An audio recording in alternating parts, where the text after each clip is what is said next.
Guys, welcome back to another video. This is Lake Essentials episode 6. Today I will be tying for you a nice a big dragonfly nymph, really. And with that, honestly, let's just get to it. So first, the hook that we have in the vise is a Umpqua Tiemco streamer, size 8, TMC 9394. So it's a big hook. Then yeah. So what I have right here is this is some .010 lead wire. This is to build up the body. You're gonna want bigger if you can. I just don't have any bigger. So you're gonna start near the butt. And I just go in with a couple layers, so I'm gonna get a decent length layer right there. Then you're gonna wrap back on it.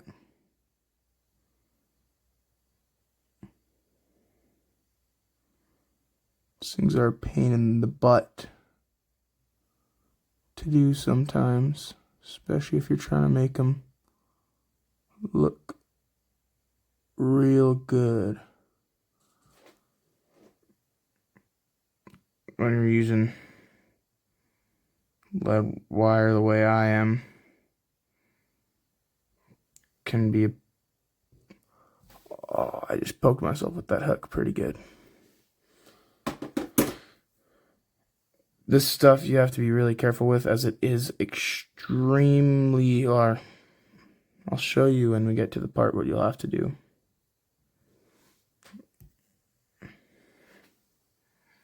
See if I could kind of just squish this all together. Alright, now we're going to come in with our thread. Today I'll be using 6/0 olive done uni thread. There's definitely other options. This is just what's available in my area.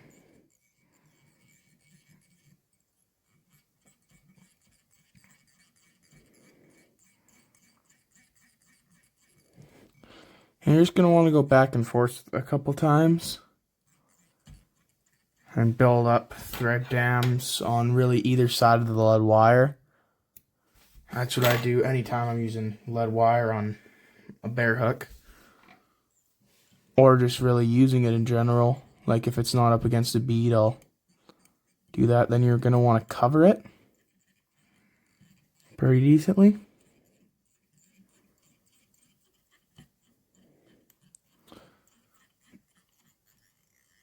Now what you're going to want to do is you're going to want to grab some pliers or forceps. I just have a little Leatherman squirt.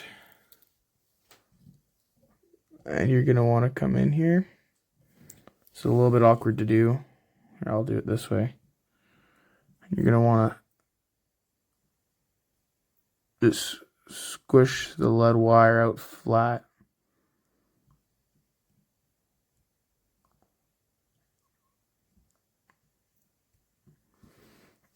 And you can definitely make that body a little bit longer. And you're going to want to have this near the back. And if you have Zap-A-Gap, that's probably preferable. I don't have Zap-A-Gap. I have some Hairline Hard as Nails penetrator. So I'm going to use that, and that fish will destroy this. So you're just going to want to brush it on. I would much rather use Zap-A-Gap, but I don't have any right now. This stuff smells like nail polish. And if you want, I bet you it's cheaper. I've never done it. You could go into any really, beauty stores. And there's a clear coat nail polish, I believe, called Sally Hansen Hard as Nails. I believe it's a nail polish, or even just, I guess, any clear coat nail polish would work. But I believe it's Sally Hansen Hard as Nails, and a lot of people swear by it. So that's probably cheaper to do that. Just buy that. And that's really just to prevent this from turning, because a fish will turn that. Next, what we're going to do is you can use gold. You can use any color wire you want. I am using medium silver wire. I'm just going to tie that in right in front of our little lead body that we have here and tie it back over it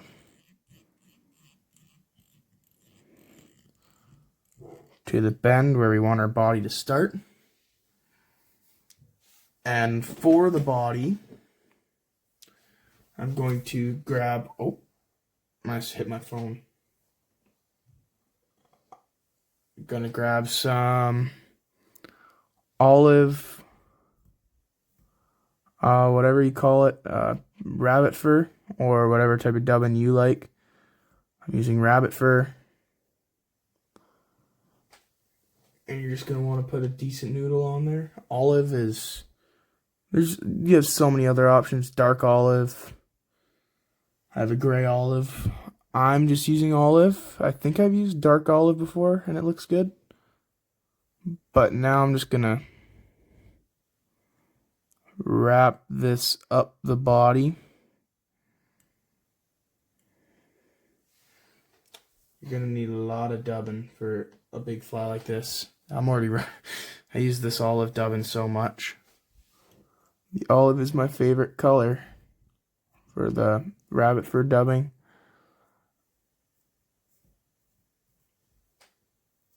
But you don't need to have a dubbing container like I do. You could just buy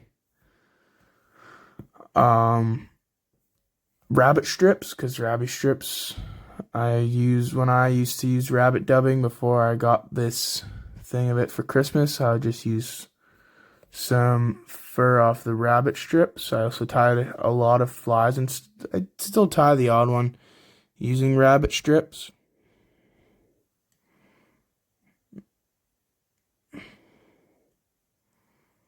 But you're just going to work this up the hook until you're at what you believe your stopping point is.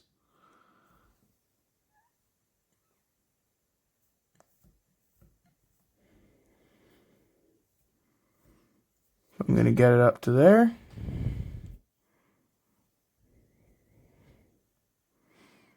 Then I'm just going to tie her up a little bit more. Now you can see some wire there, but that's no problem. Oh, I didn't mean to do that. Forgot you can, with the gimbal thing I'm using, you could like focus on stuff. Now you're going to counter wrap your wire up the shank.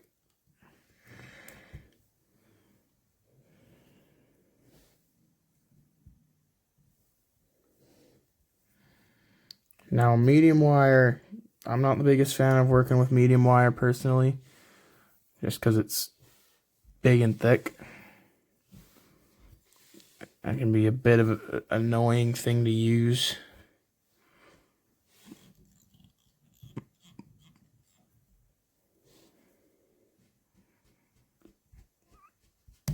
Annoying to break.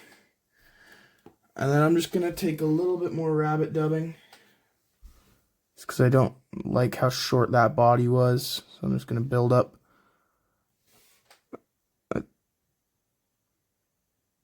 tiny bit more. Nah, not really all that much. Then what I'm going to do is you come in with your feather of choice. For me, it's a grouse feather from a grouse I shot. And you're using this. I recommend cutting off the ends that were attached to the feather if you just rip it off the feather like I do. This is going to be the wing case, or your first wing case, and your legs. You just tie that in.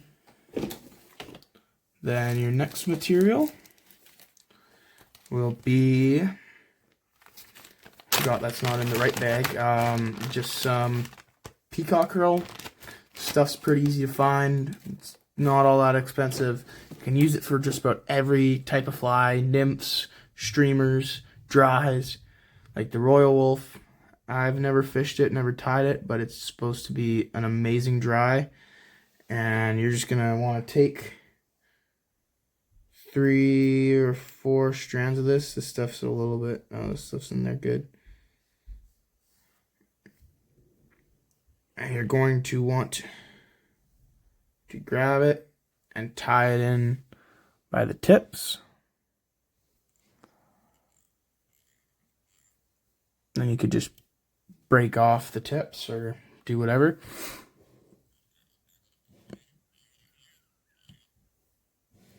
Then you're going to want to twist them, which can be a bit of a pain because this stuff is extremely delicate. You're going to want to wrap it up a decent bit.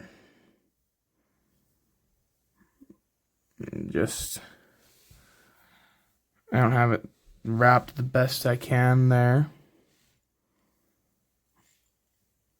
Now I'm just going to tie it off. Cut off the excess. And if you want to make it work, you can just reuse that because you're going to do another set of that too. Then you're going to tie this off and pull it back for your legs.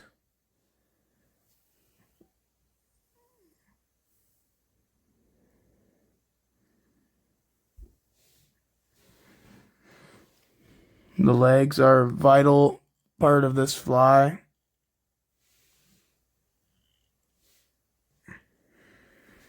In my opinion.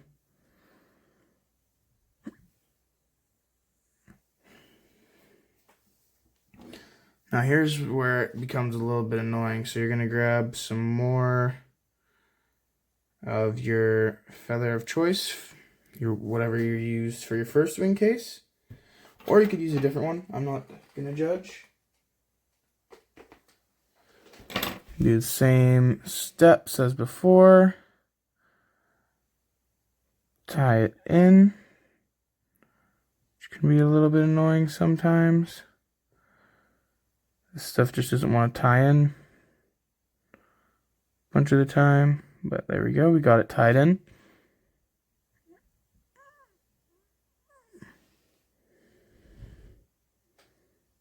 Oh, now I don't know what was what, which makes it a little bit annoying. Now this isn't a guide fly per se. If you want guide flies, really, my leeches are really the only guide flies that I actually tie. Everything else is a little bit more complicated. Here, so, yep, grab your grouse feather. Or, well, for me, it's a grouse feather. Your feather of choice, cut off the ends, and tie it. Oh, okay, I have a bit too much thread there. Tie it in, just in front of your, okay. Apparently I caught some in, but it's a little bit annoying sometimes. So yeah, just get it tied in. Make sure you know what's what. Then here's the fun part. You can use bead chain eyes. Your eyes are your choice. You can make mono eyes. I think there's videos on how to do that. You basically just, for me it's 50-pound mono, but 20, 30-pound mono will work just fine. You take that, you grab a lighter, and you just burn like the ends of it.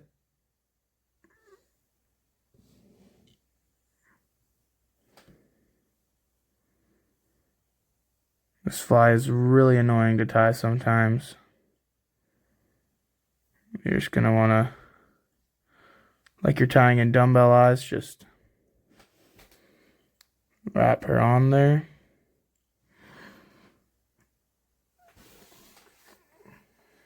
Decent bit like that. Then yet again, 2, 3, or 4 things of peacock curl. Gonna grab 2 here. And you're gonna tie them in the same way.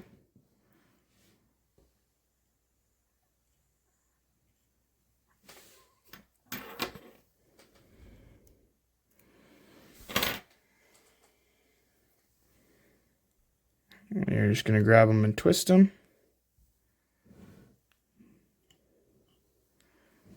Don't even have to twist them. And you're just gonna wrap.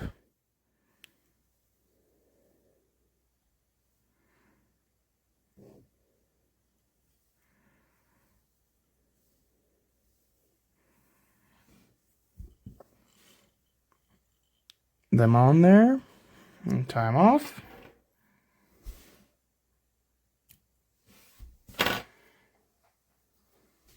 Now we're gonna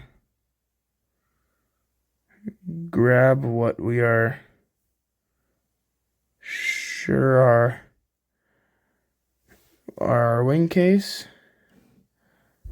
Tie your wing case off.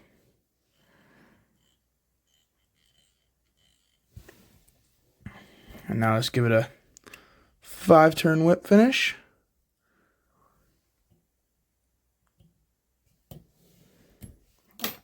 These ones you could do double or single or whatever. And these things get very clustered at the front, but this is by no means a gadfly. This isn't supposed to look too pretty. You just gotta get in there and just really clean up that head best you can. It's a little bit annoying sometimes. This one doesn't look to have the cleanest head ever. Nice thing about these is you're more than likely using some thick line. Should be easy enough to push it through. I'll see if I can clean it up just behind the camera here. Maybe I can, maybe I can't.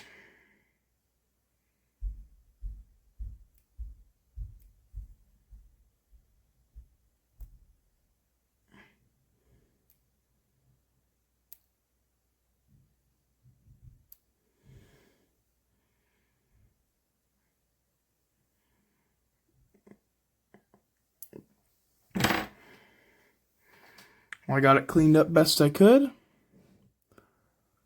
And there you go. That is how you tie my simple dragonfly nymph. Have a good one, guys. Fish on.